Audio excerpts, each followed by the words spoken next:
from Frieza and the Saiyans, and you let this little bee take you out. Like, come on, man. This is goodness awful. Krillin out here taking Yamcha L's.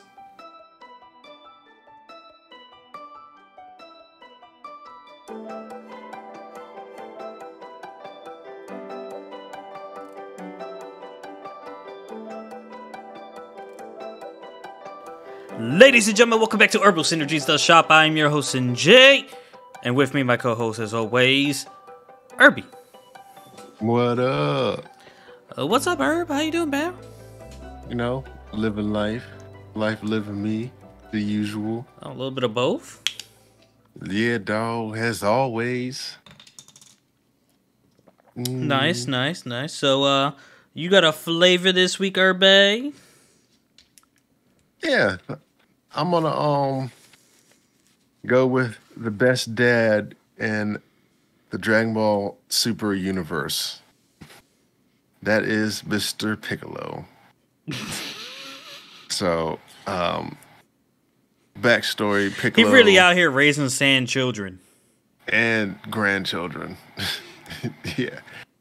So it what happens is Gohan's too busy trying to figure out Saiyan beetles, and so they asked Piccolo to pick up Pan from school. So he's like, shouldn't be more special than your kid. You need to pick up kid. You're getting soft and training and this, that, and the other. And he's really getting mad because he ain't want to pick up his kid. I guess because he's tired of raising kids that ain't his. Got him for 18 years.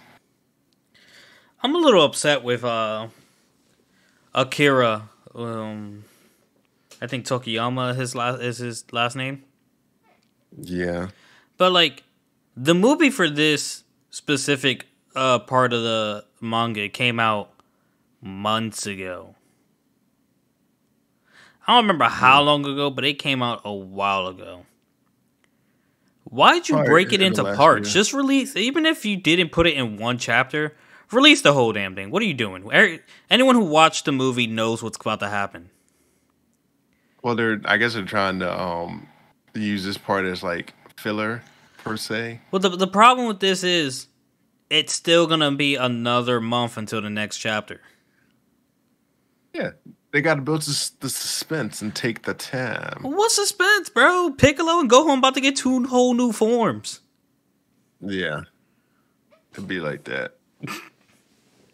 But anticipation. That was a little. I was a little disappointed with the chapter. I was like, it's the movie. I'm not reading this shit. I already saw it. I don't know. They do tend to differ between the chapter and the movies. Dragon Ball doesn't. I read Frieza, or I watched the movie Frieza and then watched the show, and like it's pretty much the same stuff.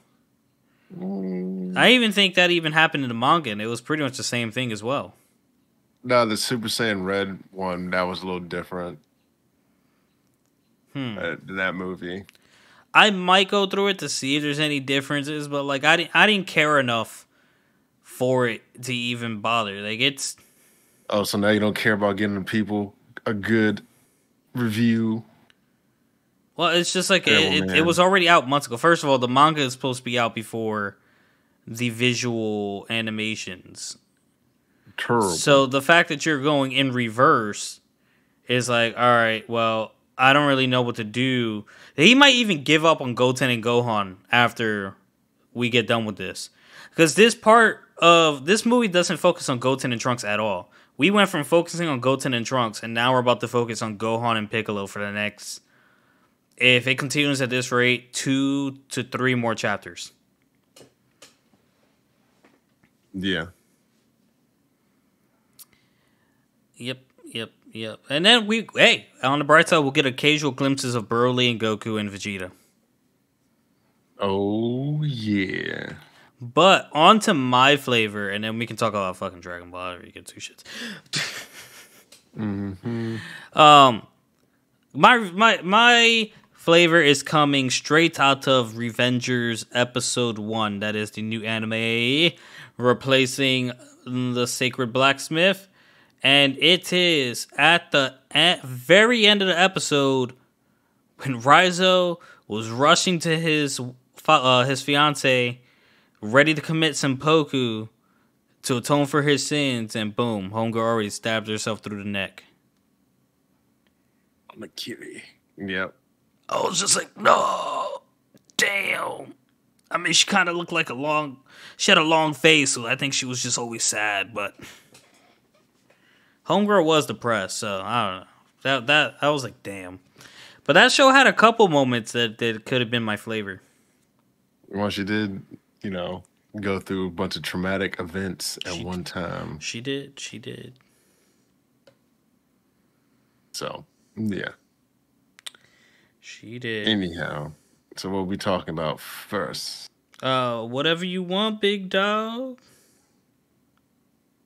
I guess we can go ahead and talk about that since it's fresher. What, Revenger? Mm-hmm. Revenger's good, man. Revenger's good. I got another banger. Maybe. Revenger, episode 1. Once Upon a Time in Nagasaki. So we start off with a samurai, taking out 3 guys, no problem. Quick, boom, boom, boom. Dead. Only one guy didn't die. He was alive for a little bit. He took out what resembled a dog tag, and he bit onto it, and then he passed away. Someone grabs the tag and whatever red thing he had in his hand, and I think it's the same red thing that appears later, but I'm not sure because I didn't even know what the hell that thing was, so I didn't pay too much attention to what was on it and whatnot. But we meet Yuen Usui, the operator of trades, or trades operator, something like that. He introduced Odd himself. Jobs Man. Odd Jobs Man? Yeah. And then Raizo Kuruma, our mystery OP samurai from earlier, is confronted by Yuen Usui. And he's basically said, hey, I was hired to check on what was going on. There's a guy down here. And Raizo opens up a little bit. It was like, I killed a man.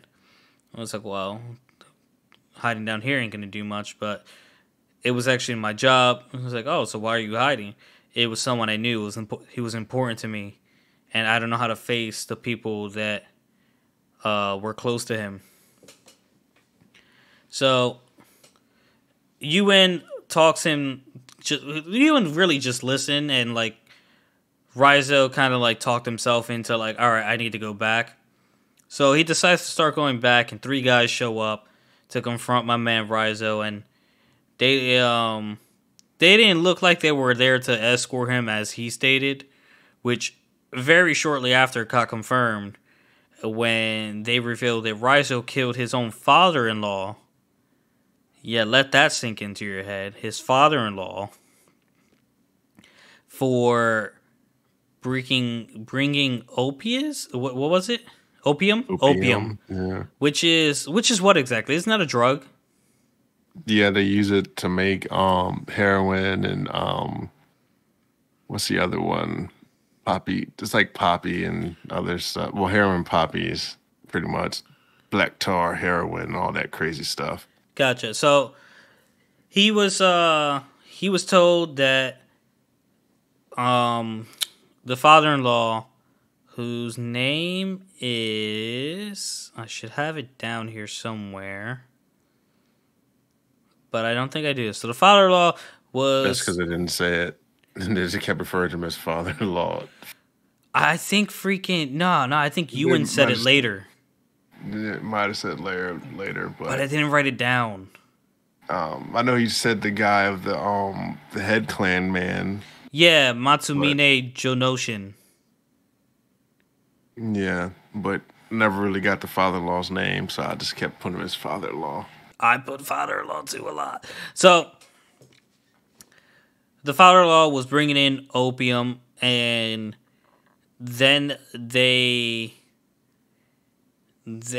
pull out their guns on him. They're like, it's gonna be an interesting story when, or like you're gonna have an interesting time when you meet him in the afterlife. And then Raizo hears a girl's voice and says, "Jump, or you will die." So he jumps into the river, which he does get shot, and homegirl fishes him out. So when he comes to, it's Ewan and this girl, and she's taking care of him, and he's like designing like silverware and stuff like that, but decorated with like black and gold.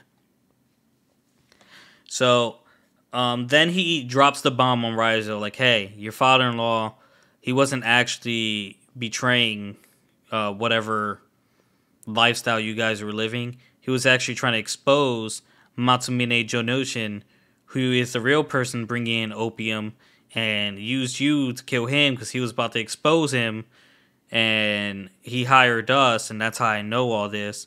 So whatever shame Raizo already felt was then amplified because not only did he kill his father-in-law, but his father-in-law was innocent and honorable, therefore making him feel dishonorable for killing him and putting his wife through that, or fiance, I should say.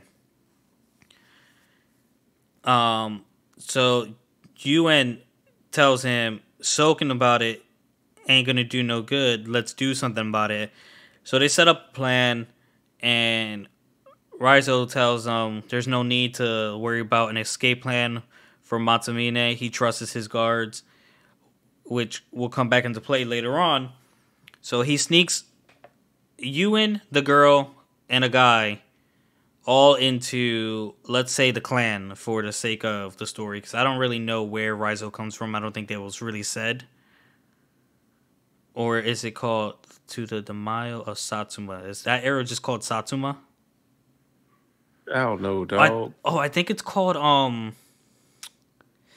Nagasaki. Yeah. Okay, Nagasaki. I think it is Nagasaki. All right, so he snuck him into Nagasaki, and they're going over the plan, the layouts, and how like there are a ton of guards outside, but once you're inside, it's really easy for a small group to move around.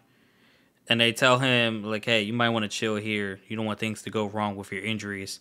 So he does stay there. They leave, and there's one more big muscular guy that I've seen on an Instagram reel with them.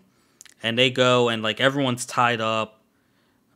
Well, before everyone's tied up, the Matsumine and his group of misfits are having drinks, laughing, and basically making fun of Raizo and the father-in-law. And once he runs out of sake, homeboy goes to get sake, and that's when Neo is her name, uses the thread on the kite to ensnare my man by his neck and strangle him to death. That was almost a flavor. Homeboy that was chilling in the back playing with a card, when other two heard the crash, they came ran out, and homeboy sliced up Baldy with those cards and killed him. Okay, that was almost a flavor. And my man Ewan came in here with a gold piece of wrap paper with what I assume was adhesive on the other end of it, and like stuck it on this dude's face, and then like revealed his tattoo of Saint Mary and started praying. And then he died, and like that was almost a flavor. But when they went to confront Matsumine, they saw a ladder and an escape route, and was like, "Oh damn, he lied." Well, he lied because guess what? Y'all may have eaten the cake, but my man got the cherry on top. So Raizo meets Matsumune at the exit of the escape route, and then he asks him, "Do you want to explain yourself?" So Matsumune pulls out a gun and is like, "Oh, I guess that's your answer," and then cuts him, no problem. Homeboy with the cards was a little upset because he took their target, but Buff Guy was like, as long as we ring the bell, it doesn't really matter how the job gets done, but we do have a bell to ring. So Neo goes to ring the bell. That's when we get introduced to her name. And we go to Raizo, who's running to his wife. He took Matsumune's blade, and he was ready to kill himself, but I guess he wanted to apologize to her first and then atone for his sins by killing himself. But by the time he got there, homegirl was dead. She took her own life. She couldn't do it. Yeah. Yui. So, I do think it's straight up kind of strange how Rizzo didn't even like ask his father-in-law. I was like, "Hey, you doing drugs? Like, what dealing drugs? Like, wouldn't you have a better grasp of knowing your father-in-law? Like, He you just wouldn't he think just will he just blindly followed that order. yeah." I was like, "Really? You just Yeah. didn't ask?" So I'm like, man, that's kind of crazy there. And you know what? He didn't ask Ewan too much into detail on how he knows all this and if it's even true. He just kind of followed that as well. He didn't ask any type of questions, which I don't understand. Which makes Like, me think what Matsumine and his crew were saying about him just being his only talent is with a sword. Kind of true. Like this guy has no thinking power. yeah, I did like how the um Josine got cut down, and then he fell down before you put the sword into the scabbard. I was like, yeah, wanted he didn't do that cheesy little let me slice you, and then when I When put I put the sword in, then the cut shows up. yeah, or you fall down, but he sliced him, and then the dude fell down. I was like, oh, okay, I can get down with that. It's not too cheesy. I mean, but he was still like in a cheesy way too quick. Yeah, My man screamed, had like an air post going around him, which intimidated Matsumine, and it was just slash. I'm like, oh, okay. You quick. I yeah. understand. Homie, you bad. Bad. Yeah, I was like, oh, okay, say less. No, we But got yeah, we got a pretty solid lineup as far as anime right now. Eden might be like not like the weakest one, but like the most calm one. Which is saying a lot because it's not that calm. Eden's more so like I feel like a psychological thriller. Yeah, it's almost like yeah, I think that would be the best way to describe it. And it's like you're thinking like, oh, what? Why is this, that, and this and the other? Yeah. So, but yeah, I enjoyed the first episode. Yeah, but that was the main question I had. Like, you didn't even ask about your father-in-law. You just assumed he was dealing the dope. Like, did you not see dope around the house? Was there no shady dealings that he had to sneak out for? Like, Bruh, you just he didn't even like, he killed the other two people with him on the spot. I mean, no witnesses. I So, guess. but But yeah, it if was you were just doing something to right a wrong, you wouldn't have needed to worry about what this is. yeah. So I don't even know. Like, it's just I'm like, really? Yeah. Crazy.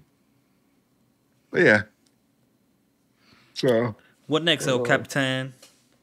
Well, let's knock this little mangas out the way here. Do a little the jutsu. Not really much there either. The fighting starts, and they talk about how Angel Lady she didn't notice her because of love or something. I'm like, oh, that's weird. Yeah, whatever is Um, possessing Megami's sister is in love with Sukuna. yeah, and love is like the something of the hate, opposite of hate, and then like cannot hate cannot trump love and this that, and the other craziness. Nah, I And don't the think lady, craziness even started. yeah, and she wants to marry Sukuna, and he's like, "I'll marry you if you beat me." And I'm like, "What?" And Yeah. he He said, agreed I don't to care it. what you do when I'm dead. I'm like, bro, she's okay with this. Yeah. So then we find out she has this great curse technique, Yorozo. She can construct stuff and recreate stuff of almost any substance she can recognize. And she has like a special liquid metal that she also uses to create armor. So I'm like, man, that is essentially a great ability to have. So yeah, I'm excited for the next one. The fight would look like it'd be cool once it gets animated. So yeah, anything to add with that one?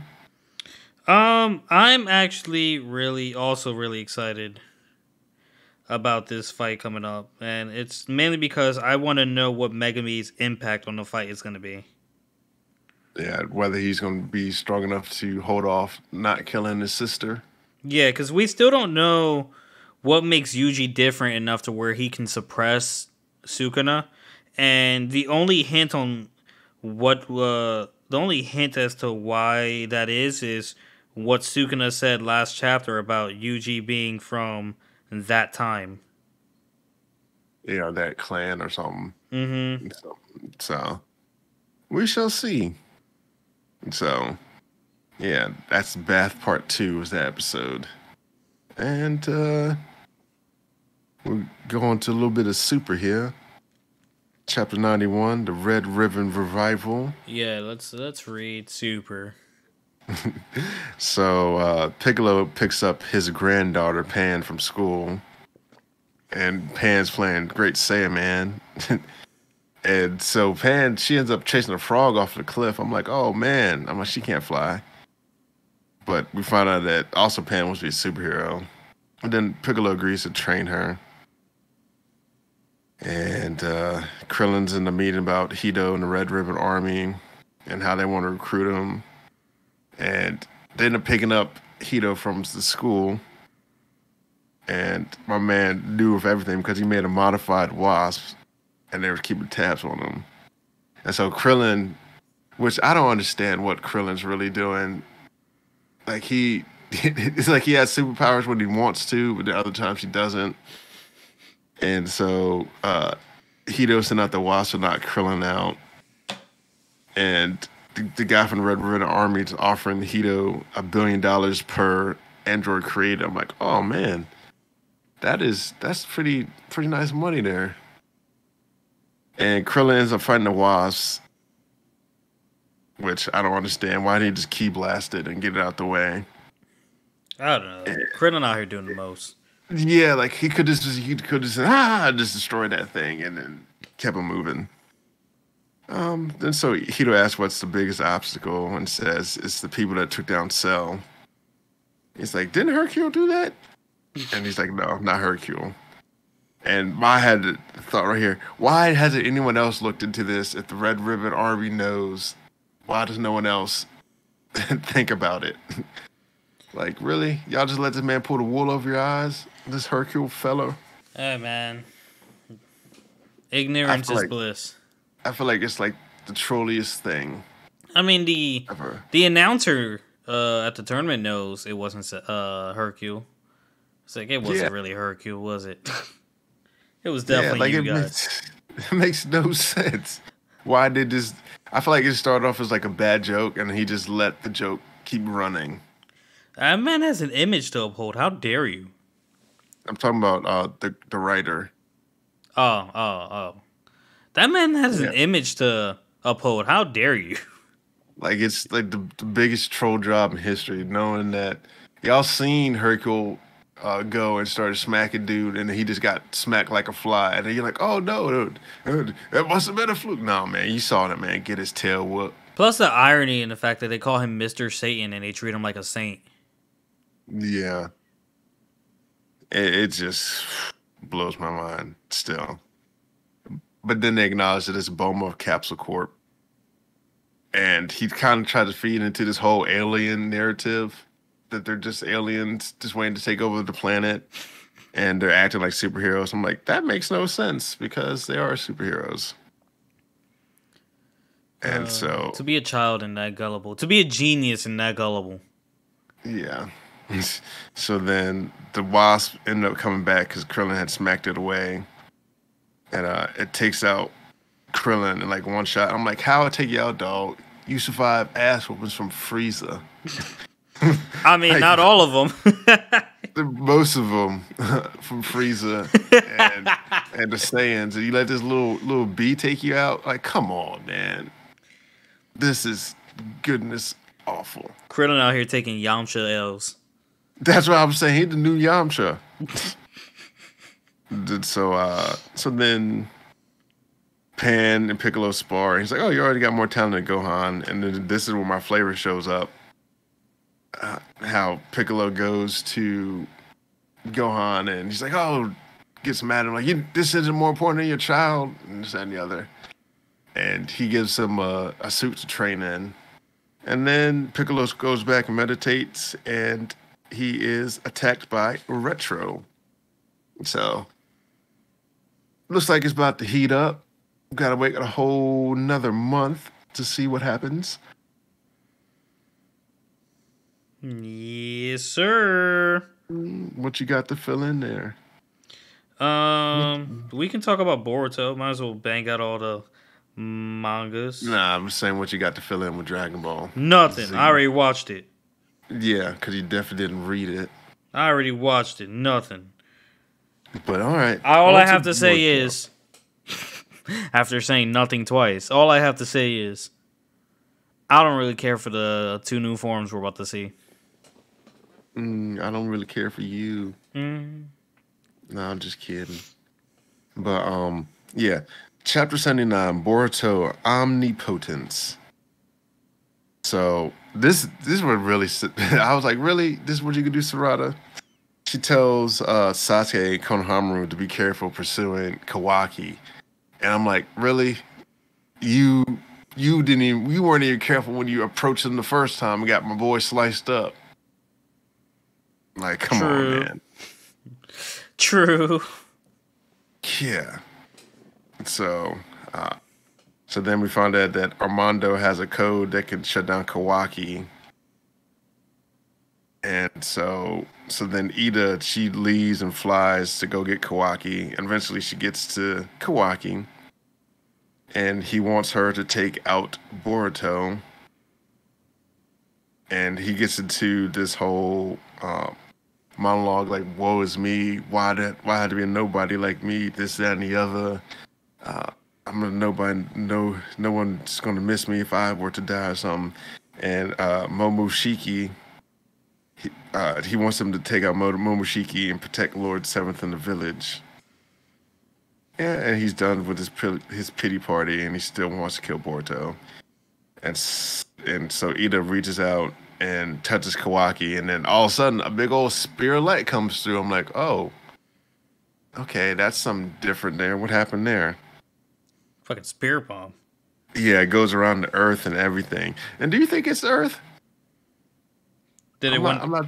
I thought, for a split second, I swear, and like I even went back to check to see if I was crazy. For a split second, I thought Ida just took Kawaki to the moon.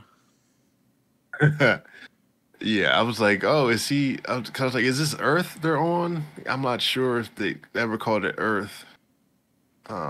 I can't remember. It's probably Earth. I think it is just Earth. Yeah.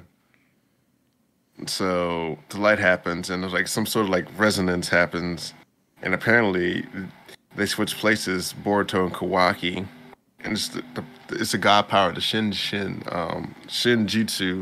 and Momosuke is the only one that like knows this. So he essentially told him, like, yeah, it's a god power. She doesn't even know she's like controlling it or how to control it. And so I'm like, ooh, okay.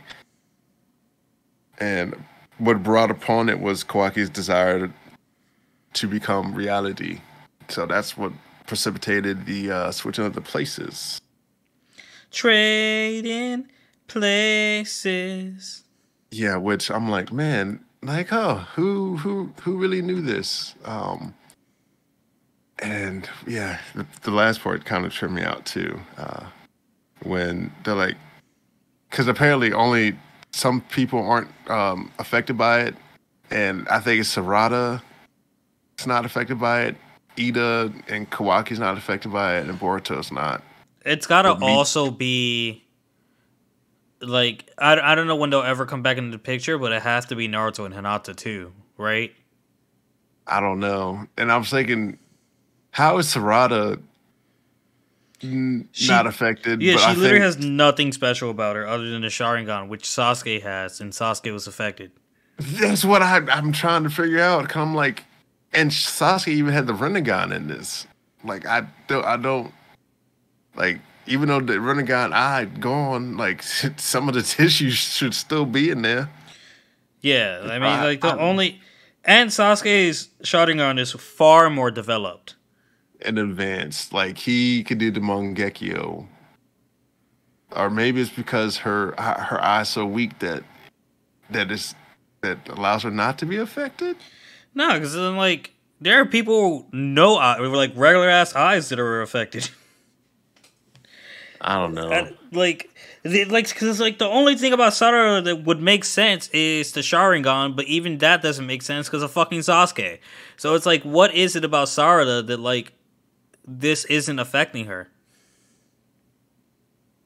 Maybe okay. I'm thinking now that because remember, Sumare and Sarada wasn't affected by Ida charm anyway. Oh, you think Ida might not be? I mean, the other girl might not be affected either. That could be a possibility. If she's not all right, so there's really no.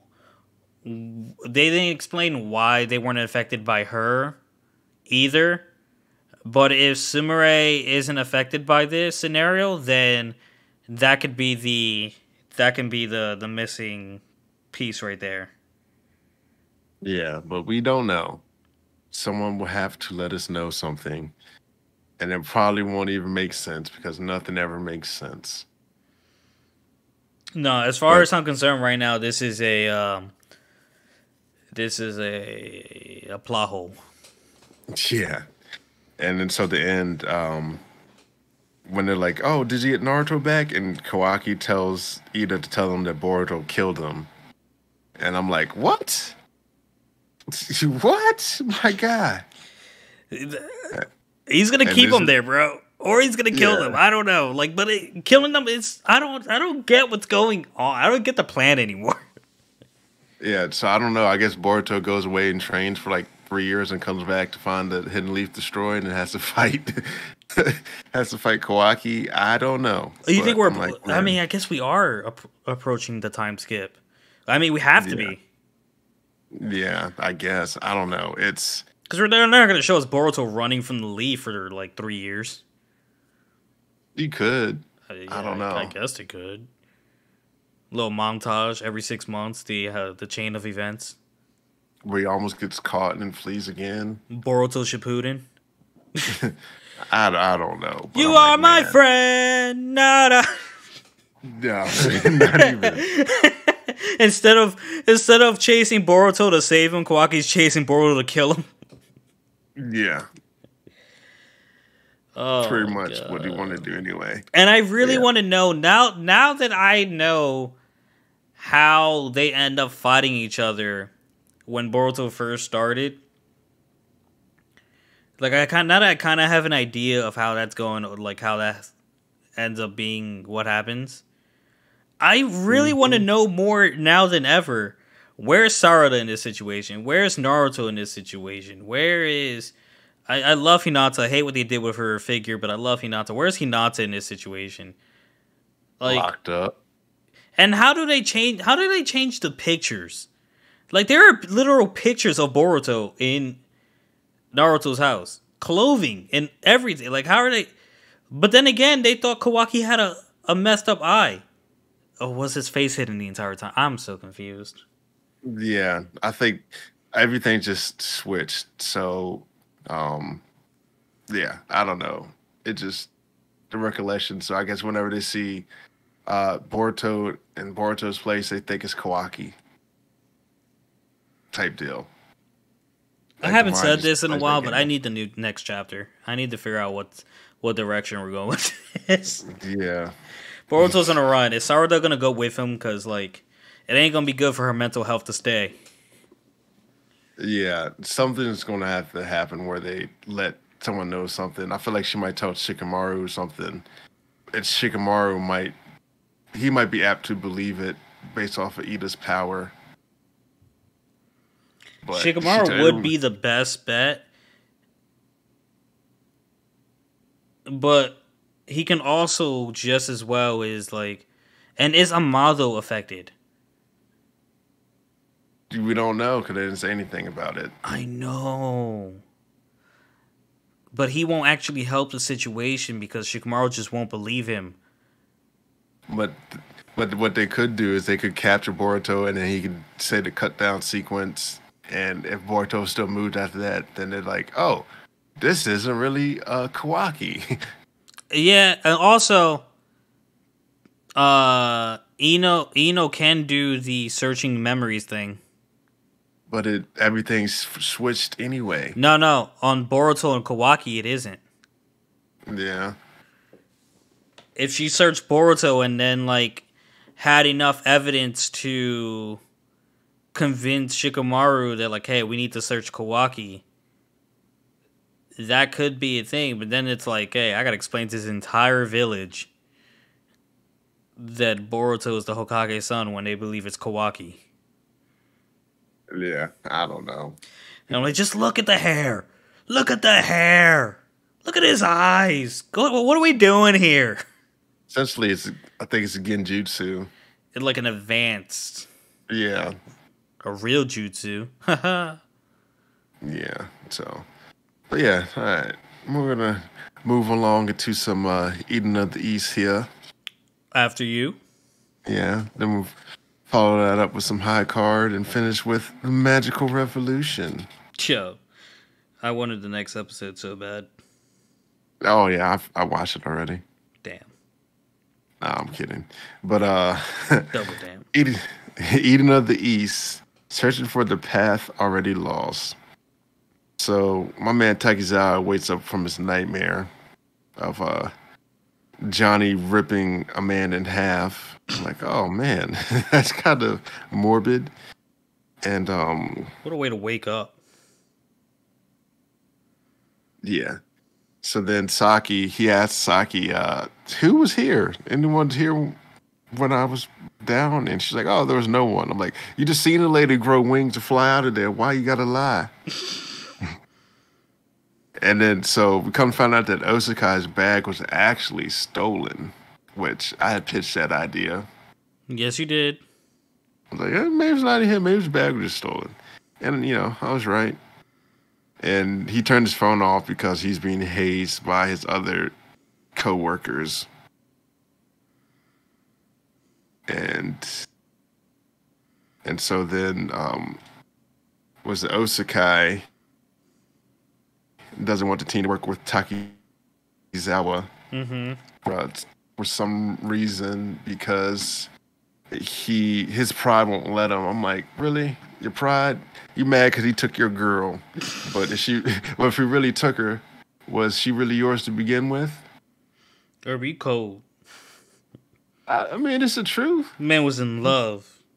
You can't take someone that don't want to be yours. True. Like that's like, dang. But it's like, yeah, it's like you just at some point you just gotta cut your losses and realize that she won't the one for you because she would already reciprocated the feelings. And when you asked her to go out places and meet up stuff, and she kept avoiding you, you just gotta take the hint, my guy. Take the hints. He ain't the first one to be did like that, nor will he be the last one. But there's someone out there for you, King. At some point, somewhere, somehow. Yeah. Maybe on a lonely Reddit app. Lonely people. Reddit? Yeah.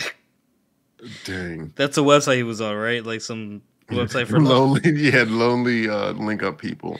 Yeah. So. Yeah. So. Yeah. So then, I think he's just pretty much jealous, and he tries to use Eden to find out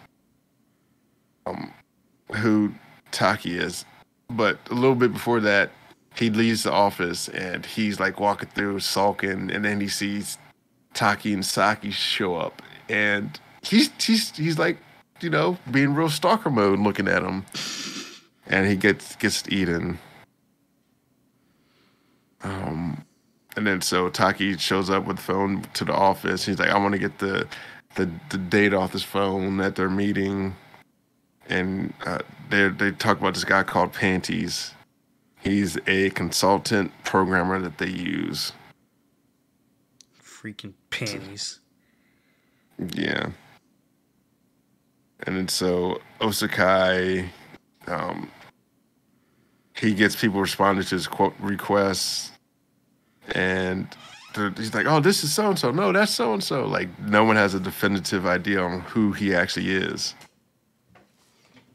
So then he's on a mission to expose Osakai. So then we find out that we find out that the guy who's the main guy with the glasses, I forget his name. He wants the girls to find the information on the phone that he's trying to get to, so it's essentially spying. Yeah, I'm terrible names. Asking me who that guy is. As far as I'm concerned, he wasn't even important. Yeah. So then they go there, and they're trying to discover the origin of the phone. And my man tells Panties through the door after Panty sent the women to go get some items for him. He's like, "Oh, I'm a Celestial. Like, oh, I know this and the other, and like the origin on the phone and Takizawa, da da da." And he kind of like dangles the information in front of him to get him to open up. And we find out like he was looking into like the nits, the people that they call, the computer people. He's like he wants to find them. So I'm like, huh, Takizawa was already part of this. Yeah, he is. And then we conclude the episode after he let him in there. So, did it end right after that? Yeah. They got in and he started talking for a little bit and they left him on out. Gotcha. Okay. Yeah, all those names that came up on the Eden thing. They were just crazy. Yeah. Shit about to get wild. Yeah, one of them I recognized, like, oh, that was one of the names of the passport he used. One of them did sound familiar. I was like, but why has he got so many? Man, it's a spy. That's how it goes.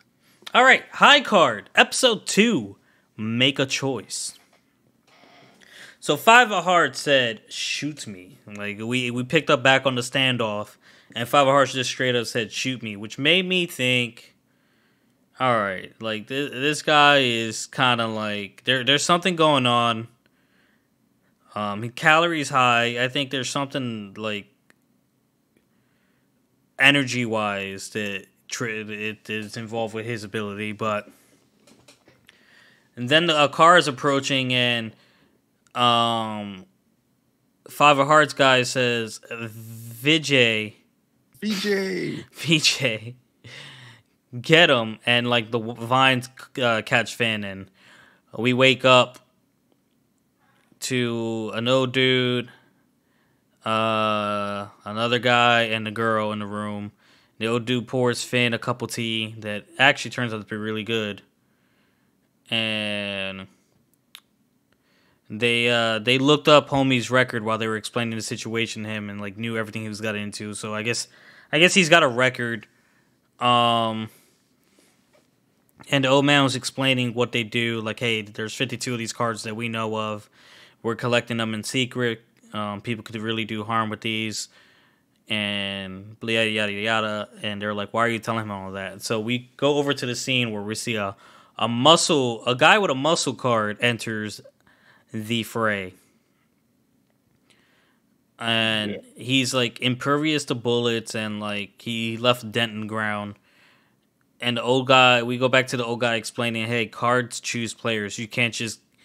So it leads you to believe that you can't just find a card and be able to use it. Like, the card has to be, like, compatible with you. And you see something like that, and, like, it just kind of makes you think, well, okay, so what you're saying is the main character of the show is going to be able to use multiple cards? Is that what you're trying to say? So I did think it was interesting too how he phrased it that we know exists right now, as in like, oh, there's probably might be more than 52 at some point. So I did think that wording was important. I do too, and let me tell you what my theory is. So like the map, they pulled up the map at some point when he was making his explanation, and there looked like kind of like in Black Clover, they seem to be like a Clover Kingdom. A spade. The Sword Kingdom. Yeah. Latin, Siflium, Spada, and Polo Stick. Which have the symbol of the 4 suits of cards. Kind of like similar to Black Clover. Now, these cards came from one area. If we assume these cards came from one of the kingdoms and spread across the world, then it could be possible that each kingdom has a set of cards like these hidden somewhere. But it's also possible that the set of cards came from like some other place that was like in the center of it all, or like just off on its own destination, and the cards scattered. Yeah, it just came over somewhere. But if it had to be this place had to be nearby, because within reason, I think for now until shown otherwise, I'm just gonna assume all 52 cards are within those 4 regions. Yeah. So, Marble Guy ended up, his name was Bobby Balls, and he worked for a mafia, is what they said. And the 2 of spades actual ability was called Neo Nu Nambu, which I don't know what the hell that means. Did you look that up a little or anything? No, I didn't. Yeah, Neo Nu Mambo. It was like, I would have just called it revolver card or something. Like, it's like something cool, but like simpler.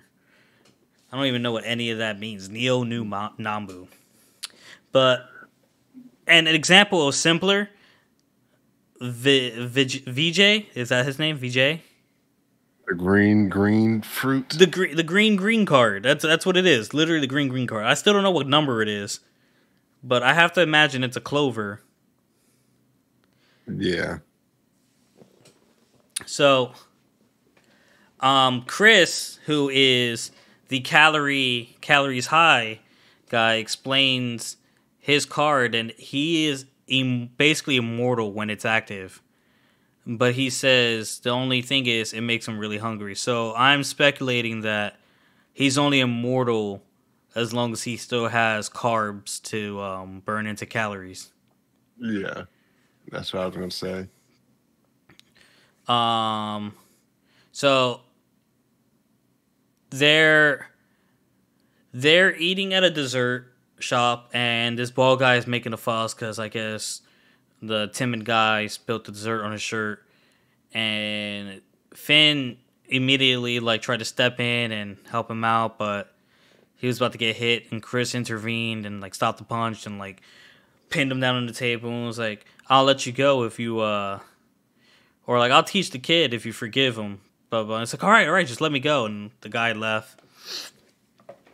And Chris continued to be flirtatious with that attractive woman he was with. Yeah. So, the day is ending. Finn gets he ends up accepting that job offer that the old guy offered him, and he goes to talk with the Sunfields owner that takes care of all the kids, and he was like, "Hey, I got a job. I'm helping you guys out." And it's like, "Oh, so you did here. Money isn't everything. Just make sure you're happy, have fun, blah blah blah." So they had this like little a moment to themselves. Finn goes to his apartment to go to sleep, and Chris shows up bright and early to pick him up because they're on a job. Finn finds out. He didn't even go to sleep. What's up?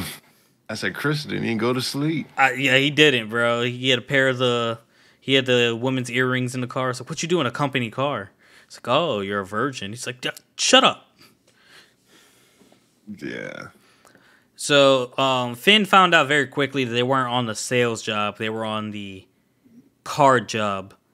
And they're chasing an armored vehicle. The cops know all about these guys because the detective called them in. It's like, hey, we got a strange guy. We need strange guys to handle this strange guy. You know what I'm saying? Strange guys. No, nothing. Okay, I'll stop. So they're chasing the car, and Chris goes, "You might want to sit back since it's his first one." And Finn's like, "Nah, I want in on this." And like he activates his card and pulls out the gun. He's aiming to bust the tire, but Muscle Guy, surprise, he's back. Um, busts open the back, then jumps on the car, and then like at a moment, Finn sees his face. He recognizes Muscle Dude as the timid guy in the dessert shop, and he's like, "Oh, you're," and like dude's like, "You don't know nothing, kid," and blah blah blah. So it turns into this big get the guy off the car thing, and like Chris is like, "You're not thinking smart," because Finn's trying to shoot him and it's not working. So when he gets to a certain point, Finn just slams on the brakes and slams the dude flying into a pillar, in which, or I think I said Chris slammed the brakes, but in case I say Finn, Chris, in which Finn gets out of the car and tries to take him on, not working. And at that point, I thought that Finn just kind of wasn't using his card right, because like, come on, you're the main guy. Your card has to be better than that. It can't just be boom, boom, boom, boom, right? Like, I don't know. Thoughts? I just thought it was just maybe it gives him enhanced eye abilities, and he's just a shooter. But I don't know. He just wasn't using his head. Maybe. So Chris jumps in. It's like, you're not using. Well, Chris actually drives in and smacks Homeboy with the car. It's like, you're just not using your head, newbie. And while Muscle Dude is trying to beat the crap out of Chris, he's timing his driving perfectly to ram him into the water. And by the time Musclehead notices, Chris has his hands on him and keeps him stuck. Which, genius, because the guy, if you notice by the footprint he left in the pavement, or the concrete, or whatever you want to call it, he's actually really heavy as well.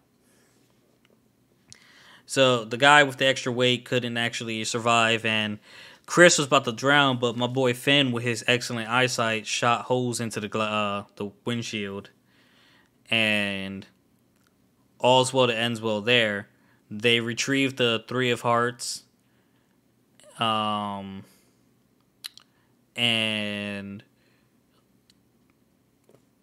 we were wrapping up it again, saying the job well done. We're like, well, it took you guys so long. Could you really call it a job well done? And they started making fun of Finn. It's like, not bad for the lowest one. It's like, what do you mean the lowest one? Like, you're a 2 of spades. That's the lowest card, because, aces are aces. But I was like, nah, but what if his 2 is a deuce? And we all know deuces are wild.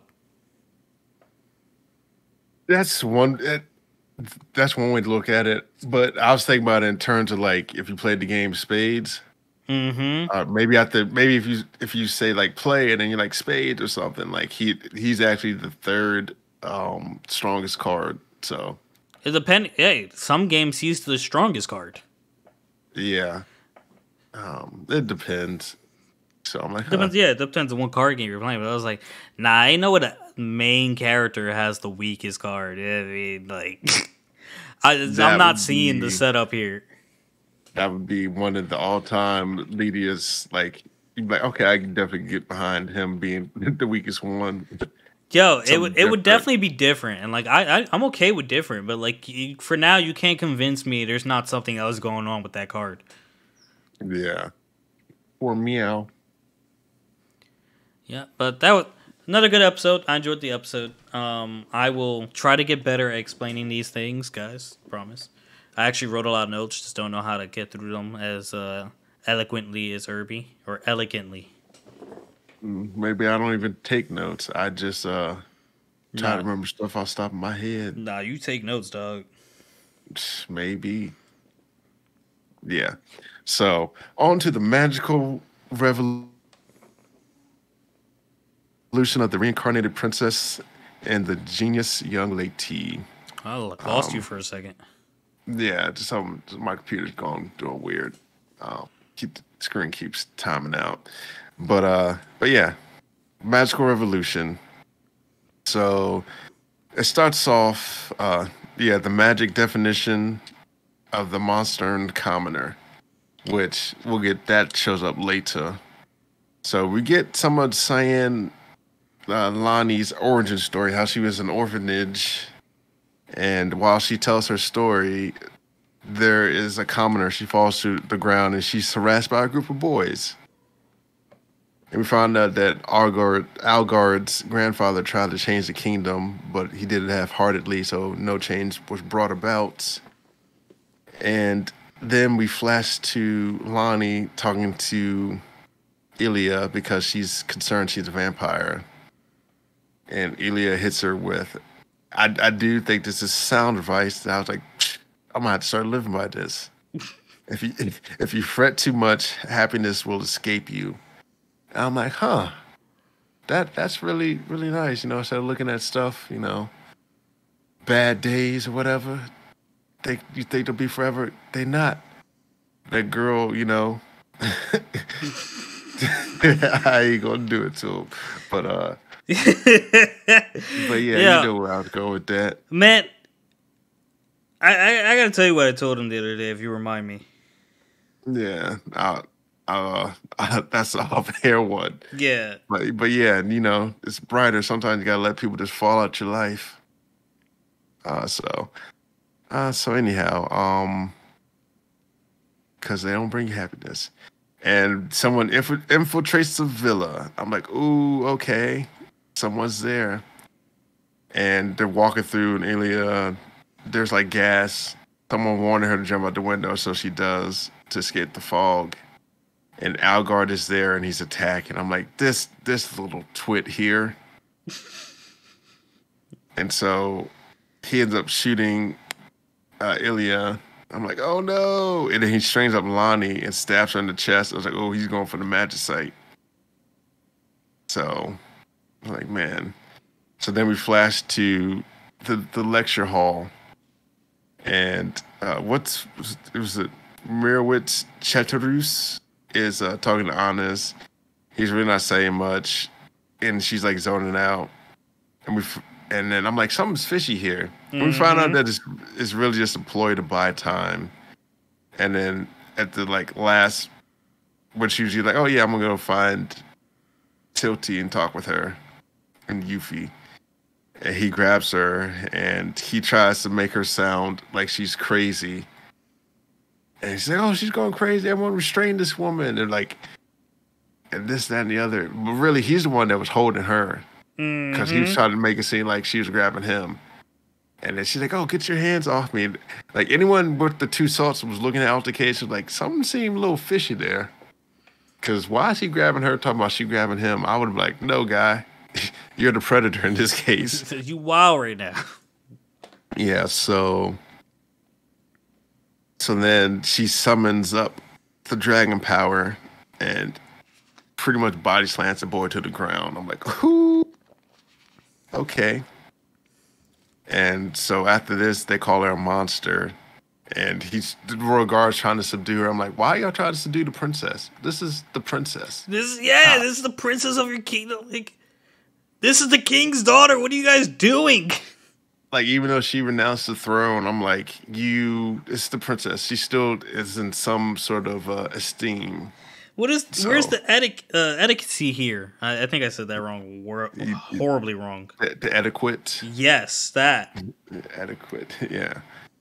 I'm like, come on.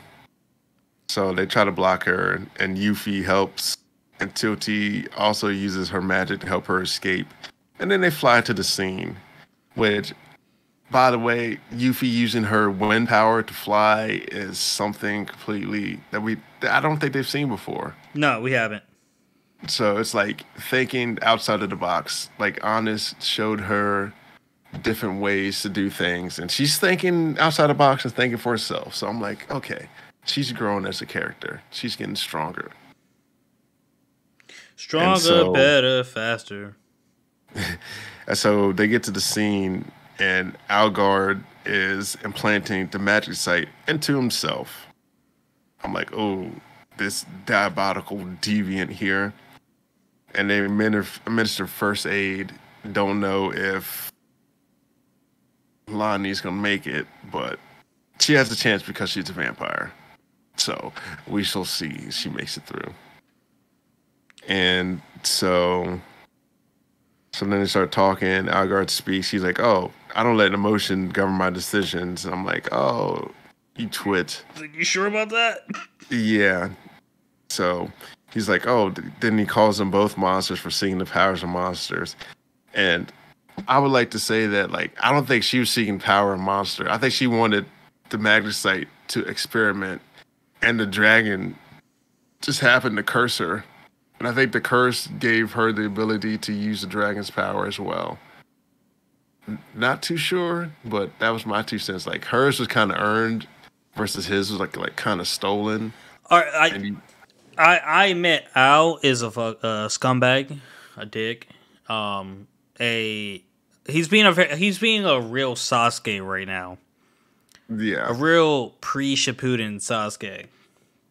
I'm like, man, like, But the amount of mental fortitude it needs to shove a physical object through your chest into your heart area.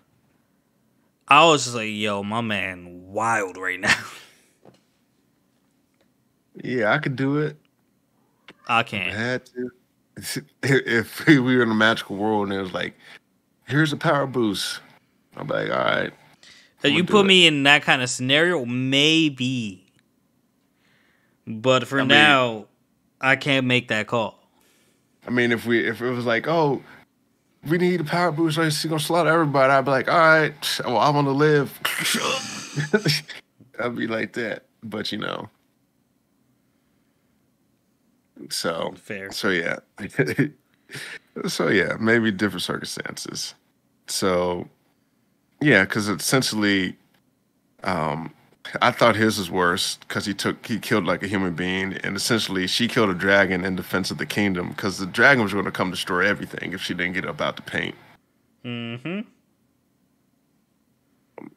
And I had a question like, why did he say who used the power of the vampire to seize the kingdom? I'm like, it's yours, bro. You're going to be the king. Like, why? Why do this? I don't know. Like I you, guess he just. I have no but idea he, what the hell he's doing.